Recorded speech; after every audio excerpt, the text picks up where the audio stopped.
everyone! Welcome to this week's Sketchbook Skool Student Bulletin. I hope you all had a great week and that you're excited to see what art has come out of our community this week.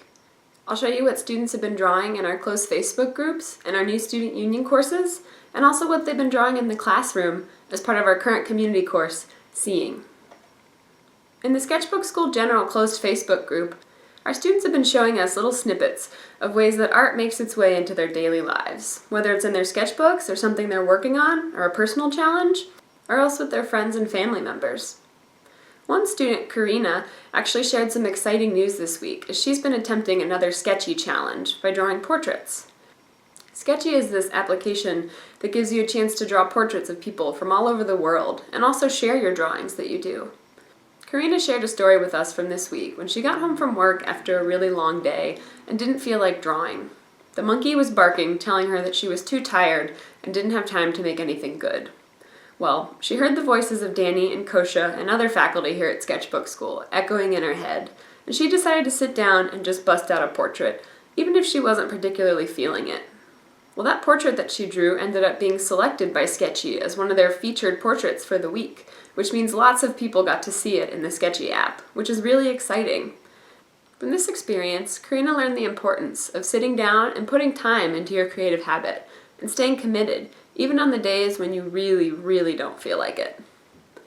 This goes to show you that with more time and commitment and consistency, you're going to start to see results. And when I say results, I mean you're going to enjoy the process, you're going to be happier, you're going to document your life in a fun way, and you also might make some drawings that you're really excited about. Another student, Anne, shared a really adorable photograph of her granddaughter who ended up coming downstairs one morning and got up early so that she could have art time just like her grandma.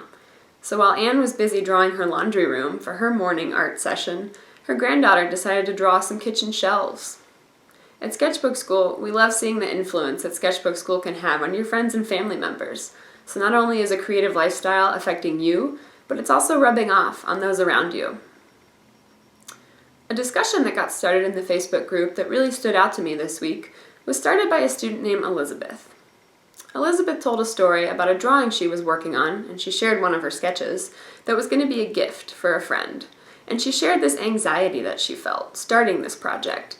And she complained about how drawing the little planning sketches and thumbnails and practice drawings was so much more fun and spontaneous, and how the minute she broke out the expensive big sheet of paper to do the final drawing, she said she got really nervous and kind of locked up.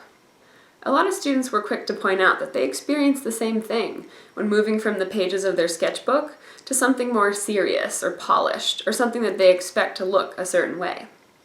Lots of students were quick to point out different ways to kind of overcome this or face it head on. For Elizabeth, this drawing was really fantastic, and she really wanted to replicate that sense of spontaneity and that energy in the final product. Some students pointed out that she should practice working on other surfaces and not just in her sketchbook all the time, so that when she works on a bigger piece of paper or a different surface, she isn't so nervous and it doesn't feel so unnatural.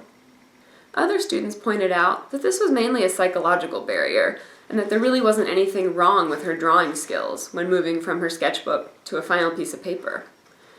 For Elizabeth and a lot of our other students, it really just comes down to a mental state and trying to overcome that negative voice in your head and just telling yourself that this is all part of the process and that it's fun.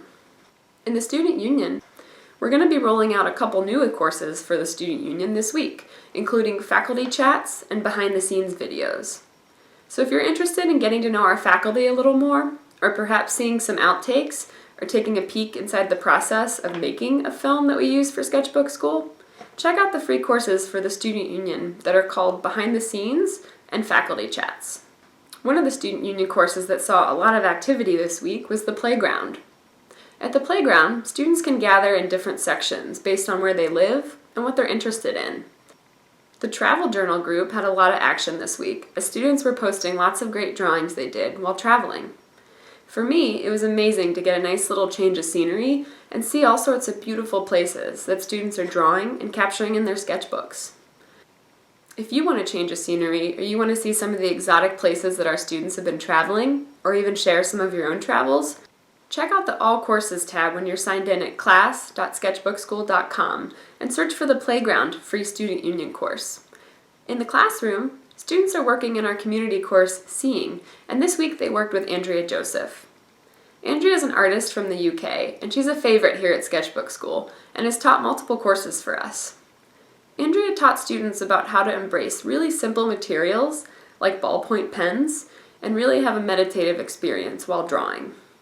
She taught students to slow down and take their time, and assigned them homework assignments that featured collection drawings, so drawing lots of objects, and single color drawings, meaning picking one pen and sticking with it with one single color.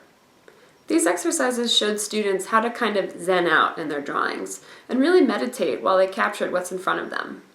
Students had to rely on cross-hatching and other shading techniques to show value, given that they were only working with a single color. This gave students a chance to really take in the surfaces of the objects that they were drawing and really saw the magic of ballpoint pens, a material that not a lot of people usually give attention to. Andrea also showed students hand lettering and gave them a brief introduction to creating beautiful fonts and typography in ink. You'll see some hand lettering sprinkled throughout student drawings as they did their homework assignments for Andrea. We were really excited to see lots of people convert to loving ballpoint pens, and I hope that you might consider a new material, something that you might have previously ignored, like ballpoint pens, and give it a shot.